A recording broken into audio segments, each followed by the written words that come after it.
우리 하나님 말씀 예레미야 10장 1절에서 16절까지 말씀입니다.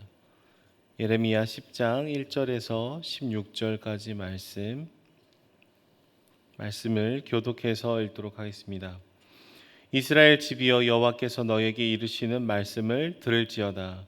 여호와께서 이와 같이 말씀하시되 여러 나라의 길을 배우지 말라. 이방 사람들은 하늘의 징조를 두려워하거니와 너희는 그것을 두려워하지 말라. 여러 나라의 풍습은 헛된 것이니 삼림에서 벤 나무요 기술공의 두 손이 도끼로 만든 것이라. 그들이 은과 금으로 그것을 꾸미고 못과 장도리로 그것을 든든히 하여 흔들리지 않게 하나니 그것이 둥근 기둥 같아서 말도 못하며 걸어다니지도 못하므로 사람이 메어야 하느니라. 그것이 그들에게 화를 주거나 복을 주지 못하나니 너희는 두려워하지 말라 하셨느니라. 여호와여, 주와 같은 이 없나이다. 주는 크시니 주의 이름이 그 권능으로 말미암아 크시니이다. 이방 사람들의 왕이시여, 주를 경외하지 아니할 자가 누구리이까? 이는 주께 당연한 일이라. 여러 나라와 여러 왕국들의 지혜로운 자들 가운데 주와 같은 이가 없음이니이다. 그들은 다 무지하고 어리석은 것이니 우상의 가르침은 나무뿐이라. 다시스에서 가져온 은박과 우바스에서 가져온 금으로 꾸미되 기술공과 은장색의 손으로 만들었고 청색 자색 옷을 입었나니 이는 정교한 솜씨로 만든 것이거니와 오직 여호와는 참 하나님이시요 살아계신 하나님이시요 영원한 왕이시라. 그 진노하심에 땅이 진동하며 그 분노하심을 이방이 능히 당하지 못하느니라. 너희는 이같이 그들에게 이르기를 천지를 짓지 아니한 신들은 땅 위에서 이 하늘 아래에서 망하리라 하라. 여호와께서 그의 권능으로 땅을 지으셨고 그의 지혜로 세계를 세우셨고 그의 명철로 하늘을 펴셨으며 그가 목소리를 내신즉 하늘에 많은 물이 생겨나니 그는 땅끝에서 구름이 오르게 하시며 비를 위하여 번개치게 하시며 그 곳간에서 바람을 내시거늘. 사람마다 어리석고 무식하도다. 은장이마다 자기의 조각한 신상으로 말미암아 수치를 당하나니 이는 그가 부어 만든 우상은 거짓 것이요 그 속에 생기가 없음이라. 그것들은 헛것이요 망령되이 만든 것인즉 징벌하실 때에 멸망할 것이나 야곱의 분깃은 이같이 아니하시니 그는 만물의 조성자시요 이스라엘은 그의 기업의 지파라. 그의 이름은 만군의 여호와시니라. 아멘. 최근에 대만으로 단기 선교를 다녀오면서 코로나 이후로 처음 비행기를 탔습니다.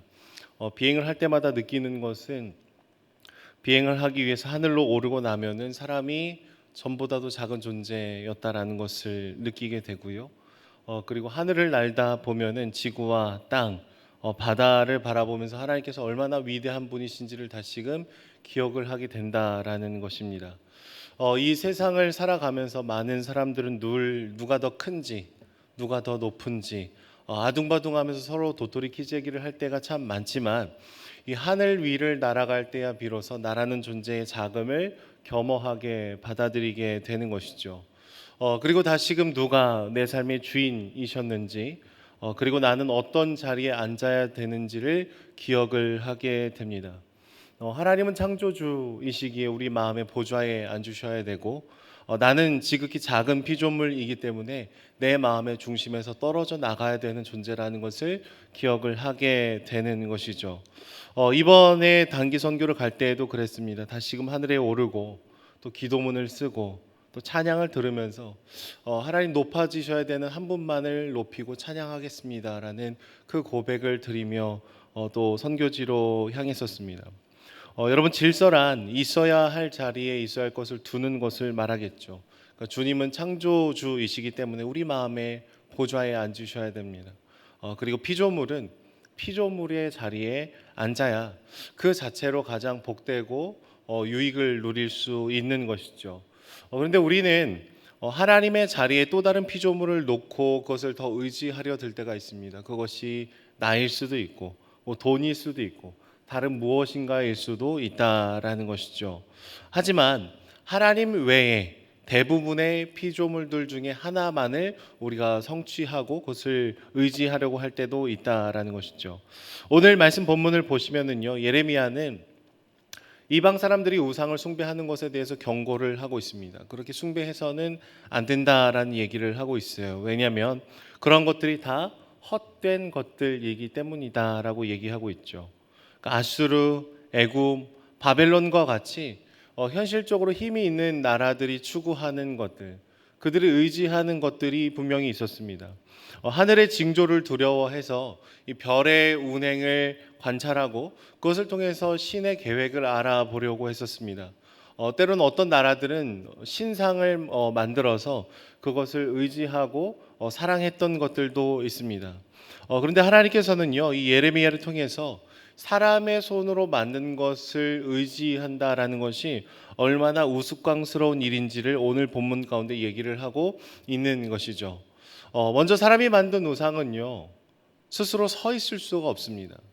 그래서 4절의 말씀을 보시면 흔들리지 않게 못으로 잘 박아둬야 된다라는 얘기를 하고 있어요. 두 번째로 우상은 말을 할 수가 없죠. 사람이 입 모양을 조각해낼 수는 있겠지만 그 입술이 움직이는 일은 절대로 일어나지 않습니다. 사람이 욕망을 투여하기 위해서 만든 피조물에 불과하기 때문이죠. 세 번째로 우상은 다리 모양은 있으나 걷지 못한다라고 얘기하죠. 그래서 오늘 본문에는 어딘가를 우상이 이동하기 위해서는 누군가가 그를 메어서 이동을 시켜야지만 움직일 수 있는 그런 존재다라는 것을 얘기해요. 그리고 더 본질적으로 우상은 애초에 사람들에게 화를 주거나 복을 줄 수 있는 존재가 아니기 때문에 이러한 우상을 숭배할 필요도 없고 두려워할 필요도 없다라는 것을 얘기를 하고 있는 것이죠. 그런데 반대로 여호와 하나님은 어떤 분이라고 얘기하고 있습니까? 그 어떤 것과도 비교할 수 없는 권능이 있으신 분이다라는 것을 얘기하죠. 이 모든 만물을 창조하셨을 뿐만 아니라 운행하시는 분이다라는 것을 얘기하고 있습니다. 비를 내리시고 번개를 치시고 모든 만물을 다스리시는 주님이시기 때문에 우리는 주님 한 분만을 높여드리고 찬양하고 경배하는 것이 우리가 취해야 되는 마땅한 태도다라고 얘기를 하고 있는 것이죠. 그런데 여러분, 우리는 줄곧 하나님이 아닌 다른 것들을 예배하고 숭배하고 사랑해왔던 경험들이 있습니다. 눈에 보이지 않는 하나님이 답답하고 또 내가 원할 때는 꺼냈다가 내가 감추고 싶을 때는 감출 수 있는 존재가 아니기 때문에 우리는 눈에 보이는 무엇인가를 만들어내고 내가 원할 때 불러내고 싶어하는 무엇인가를 더 의지하려고 할 때가 많다라는 것이죠. 특별히 시편 115편의 말씀이 오늘 본문을 묵상하면서 생각이 났는데요. 이런 내용입니다. 손으로 만든 우상, 즉 입이 있어도 말하지 못하고 눈이 있어도 보지 못하고 귀가 있어도 듣지 못하는 우상을 만드는 자들과 그것을 의지하는 자들이 다 그와 같으리로다라는 얘기가 시편 115편 말씀에 기록이 되어 있어요. 여러분, 이것은 헛된 우상을 추구하는 사람들이 그가 추구하는 대상과 비슷하게 이 영적인 감각을 조금씩 잃어가게 된다라는 것을 경고하는 내용입니다. 지난주에 대만으로 단기 선교를 갔더니 아주 곳곳에 우상을 숭배하는 이 산당들이 세워져 있는 것을 봤습니다.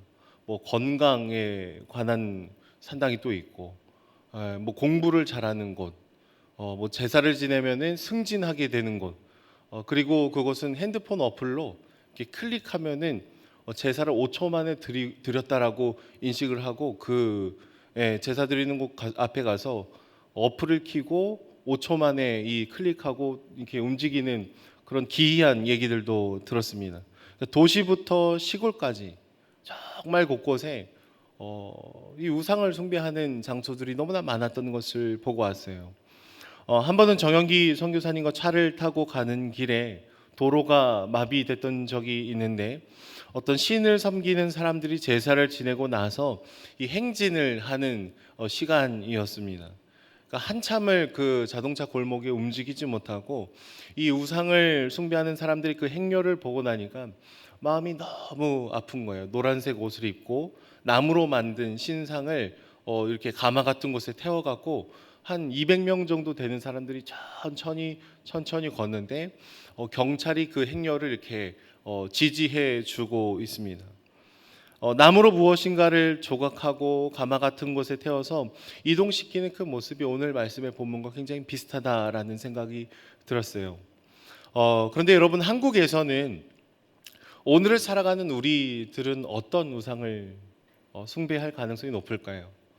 우리는 뭐 이렇게 나무로 만들어서 어떤 우상을 세워놓고 신상을 세워놓고 그런 일들은 많이 사라진 것 같습니다. 한 뭐 30년, 40년 전만 해도 우리도 이제 뭐 대만과 비슷한 모습들을 많이 보였겠지만 오늘날에는 막 눈에 보이는 무엇인가를 만들어서 그것을 추구하고 숭배하는 일들은 그렇게 많지는 않은 것 같아요.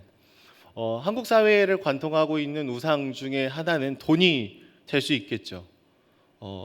돈이 있으면 무엇이든지 다 할 수 있을 것 같습니다. 더 많이 갖기만 하면은 내 행복도 금세 구입을 할 수 있을 것 같아요. 우리 아이가 좋은 대학교에 합격하기를 바라는 가장 큰 이유 중에 대부분은 좋은 대학을 가면은 더 많은 돈을 벌 수 있기 때문이라는 그 이유를 지울 수가 없죠. 그런데 여러분, 종종 우리가 곰곰이 생각을 해보면은 돈은 한국은행에서 발행을 합니다. 인쇄를 하죠. 숫자가 기입이 됩니다. 가치가 부여되고요. 사회적으로 합의된 가치가 또 늘 변해서 이 화폐의 가치가 오르기도 하고 낮아지기도 하는 그런 피조물이죠. 여러분, 돈은 눈이 없습니다. 코도 없습니다. 귀도 없어서 돈이라는 존재는 생물이라고 볼 수는 없죠. 물건이겠죠. 보고 듣고 느낄 수 있는 존재가 애초에 아니더라라는 거예요. 종이고 화폐에 불과한 것이죠. 그런데 우리는요, 우리의 인생을 이 돈에 걸 때가 있어요. 너무나 자주. 내가 기독교인이라고 말을 하지만 실제로 우리가 더 의지하고 사랑하고 갈망하고 내 삶의 이유와 내 삶의 목적이 되는 것이 만약에 돈을 소유하는 무엇이라면 여러분, 우리는 무엇인가 굉장히 심각한 오해에 빠져 있다라는 것이죠. 우리는 이 예레미야서 10장의 말씀을 보면서 어떻게 이렇게 터무니없는 우상을 숭배할까라고 이 말씀을 지나치면은 우리를 향한 하나님의 말씀을 듣지 못하는 것입니다. 내가 돈을 많이 갖고 있으면 무엇인가 대단한 사람이 된 것 같은 느낌에 빠질 때도 있고, 만약에 내가 돈이 상대적으로 없으면 한없이 작아지고 열등감 속에 빠져들 수 있겠죠. 방향은 다르지만 두 가지 다 돈이라는 것을 우리 마음의 중심에 두는 모습입니다. 교만해지거나 열등감을 느끼거나 두 방향 모두 하나님이 아닌 돈이라는 것을 우리 마음의 중심에 놓은 결과다라는 것이죠. 여러분, 결국 돈이라는 것이 우리 삶의 수단이 아니라 내 삶의 이유와 목적이 되어버리게 되면 우린 시편 115편의 말씀처럼 우리 감각을 잃어버리게 됩니다. 눈이 멀게 되고요, 귀가 다치게 되고요, 여러 감각을 잃어버리게 된다라는 거예요. 보편적으로 더 많은 것을 갖기 위해서 혈안이 되어 있는 사람은요, 다른 사람의 고통을 보지 못합니다. 다른 사람의 아픔을 듣지 못하게 되는 것이죠. 최근에 수해가 일어나면서 아래쪽 지방에 사는 분들의 고통이 굉장히 심하다라는 것을 우리는 뉴스를 통해서 보고 들었습니다. 그런데 우리 영혼의 시선이 오로지 돈을 어떻게 더 많이 벌 수 있는 것인가에 꽂혀 있으면은요, 이런 굉장히 슬픈 소식들이 우리에게 별로 느껴지지 않아요. 객관적으로 대하게 됩니다. 힘든 일이 있었구나. 그런데 나는 더 많은 돈을 벌어야지. 아픈 일이 있었구나. 그러나 나는 달려가야지. 여러분, 이것이 우리가 우상을 추구하면서 우리가 잃어버리게 되는 우리 인격성이다라는 것이죠. 그래서 우리가 무엇을 예배하고 있는가를 늘 고민해야 됩니다. 왜냐하면 세상은 하나님도 섬기고 돈도 섬기라고 이 이중적인 우리의 정체성을 얘기하고 있기 때문인 것이죠. 그러면서 얘기하죠. 너희가 하나님을 믿지 않는 것은 아니다. 그러나 현실을 살아갈 때에는 더 많이 벌고 더 많이 쓸 수 있는 존재가 되어야 된다라고 말을 하는 것이죠. 그러나 여러분, 거짓말입니다. 우리가 예배하고 경배해야 하는 한 분은 오직 하나님 한 분뿐이다라고 성경에서 끊임없이 얘기하고 있어요. 이스라엘 백성들이 가나안 땅, 약속의 땅에 가서 하나님을 떠나게 됐던 이유 중에 하나가 막연한 미래가 주는 불안함이죠. 풍요를 약속해 주는 다른 우상들을 하나님도 섬기고 그런 다른 우상들도 섬기면서 뭔가 문제가 생기기 시작을 했다라는 것입니다. 오늘 말씀처럼요, 정말로 우리가 헛된 우상을 추구할 때 우리 내면이 가장 힘들어지고 가장 뒤틀어지고 가장 슬퍼질 수밖에 없다라는 것을 저희는 기억을 해야 되는 것이죠. 다시금 오늘 이 새벽에 우리가 주님 앞에 고백하며 나갈 수 있었으면 좋겠습니다. 주님, 우리가 주님만을 사랑하기를 원합니다. 주님만을 경외하기를 원합니다.